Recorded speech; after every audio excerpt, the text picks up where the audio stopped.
Assalamualaikum warahmatullahi wabarakatuh. Perkenalkan, nama saya Ardiansyah Tabanal dengan NIM F121230049. Di sini saya akan mempresentasikan hasil dari tugas ujian tengah semester mata kuliah vulkanologi. Di sini saya mengambil studi kasus yang dimana tempatnya di bagian Jepang, yaitu Gunung Fuji. Adapun topik pembahasan dalam presentasi saya kali ini, yang pertama ada sejarah terbentuknya gunung api dan letak geografis serta astronomi. Kedua, tipe gunung api berdasarkan bentuk, aktivitas, dan letusan. Ketiga, mekanisme erupsi Gunung Fuji. Keempat, faktor pengontrol erupsinya. Kelima, tipe magma, material, dan geomorfologi. Serta yang terakhir, dampak positif dan negatif hasil dari erupsi gunung tersebut. Yang pertama, di mana sejarah terbentuknya gunung api dan letak geografis astronominya dari Gunung Fuji.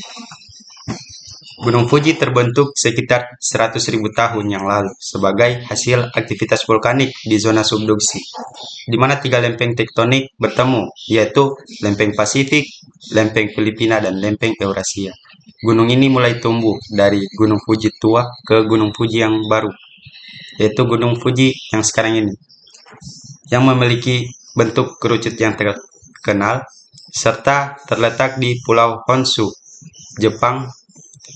Gunung Fuji berdiri sekitar 40 km di selatan Tokyo dengan koordinat astronomi 35 derajat 21 menit lintang utara dan 138 derajat 43 menit bujur timur. Lokasinya yang strategis di zona tektonik aktif membuatnya terus diawasi karena potensi letusannya yang dapat berdampak luas. Tipe gunung api berdasarkan bentuk, aktivitas, dan letusan. Gunung Fuji adalah gunung api bertipe stratovolcano atau gunung api kerucut yang terbentuk dari lapisan-lapisan lava, abu, dan material vulkanik lainnya. Bentuknya sangat simetris dengan lereng curam yang khas.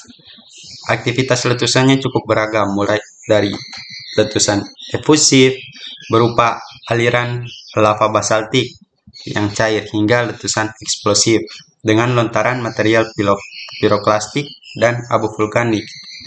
Indeks letusan vulkanik Gunung Fuji bervariasi dari rendah hingga sedang, dengan contoh letusan besar terakhir pada tahun 1707 yang menghasilkan letusan tipe Plinian.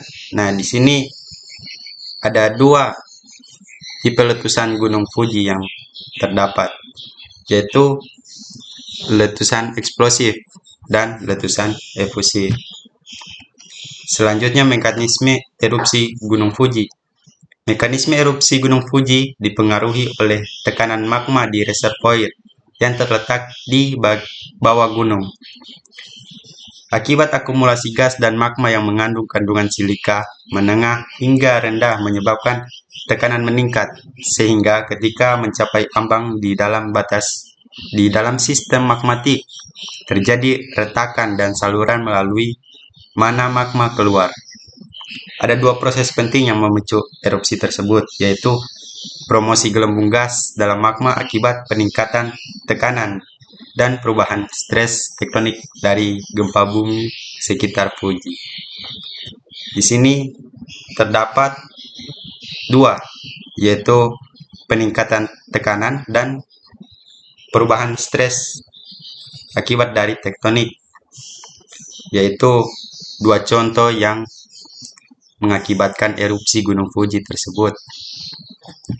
Selanjutnya, faktor pengontrol erupsi. Beberapa faktor yang mengontrol aktivitas erupsi Gunung Fuji antara lain tekanan dalam ruang magma, komposisi magma, keberadaan dan pergerakan lempeng tektonik di sekitarnya, serta fenomena gempa bumi besar, terutama gempa di Palung Nankai dan gempa Tohoku yang mengubah medan tegangan di sekitar gunung. Kondisi ini dapat membukakan jalur bagi magma untuk naik ke permukaan dan memicu letusan atau erupsi. Di sini ada tipe magma, material, dan geomorfologi. Magma Gunung Fuji sebagian besar didominasi oleh basaltik dengan kandungan silika yang menengah, yang menghasilkan lava yang lebih cair dan memungkinkan aliran lava yang luas. Namun, gunung ini juga memproduksi material danesitik dan lainnya, sehingga erupsinya bisa bersifat efusif dan eksplosif, seperti yang tadi saya bilangkan. Material yang dikeluarkan meliputi lava, abu vulkanik, lapilli, dan bom vulkanik, serta geomorfologinya ditandai dengan lereng curam, kerucut sempurna, kaldera kecil di puncak, dan kerucut parasit yang terdapat di lerengnya. Selanjutnya, dampak positif dan negatif hasil dari erupsi. Erupsi Gunung Fuji tidak hanya memberikan dampak negatif terhadap lingkungan, namun juga memberikan manfaat positif. Salah satu manfaat positif yang signifikan adalah meningkatnya kesuburan tanah di sekitar lereng diakibatkan karena abu vulkanik tersebut yang kaya akan mineral seperti fosfat kalium. Kandungan mineral ini sangat bermanfaat bagi sektor pertanian lokal di wilayah sekitar Gunung Fuji dan menjadi kawasan pertanian yang subur. Selain itu, hasil letusan seperti abu vulkanik dapat dimanfaatkan sebagai bahan baku dalam industri konstruksi dan pembuatan semen karena mudah ditemukan dan memiliki nilai yang ekonomis dari segi pariwisata dan budaya juga. Serta perubahan lanskap akibat aliran lava dan letusan membentuk fitur geologi yang baru yang menjadi daya tarik wisatawan, dan Gunung Fuji tersebut memperkaya nilai seni lokal serta memperkuat identitas budaya masyarakat Jepang di sekitar Gunung Fuji. Dan di sisi lain, hasil erupsi Gunung Fuji dapat menimbulkan dampak negatif yang sangat besar bagi kehidupan masyarakat dan lingkungan sekitar Gunung Fuji. Abu vulkanik yang tersebar akibat letusan dalam jumlah besar dapat menutup kemungkinan bahkan hingga pusat kota besar seperti Tokyo, yaitu berada di pusat Jepang dan sekitarnya.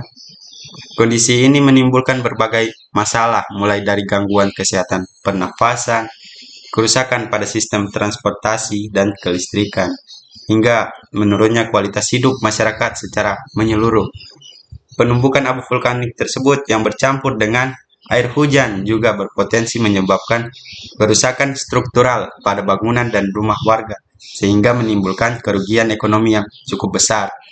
Selain itu, material vulkanik yang terbawa aliran air dapat mengganggu sistem saluran pembuangan limbah dan mencemari sumber air bersih yang terkena dari dampak letusan abu vulkanik tersebut.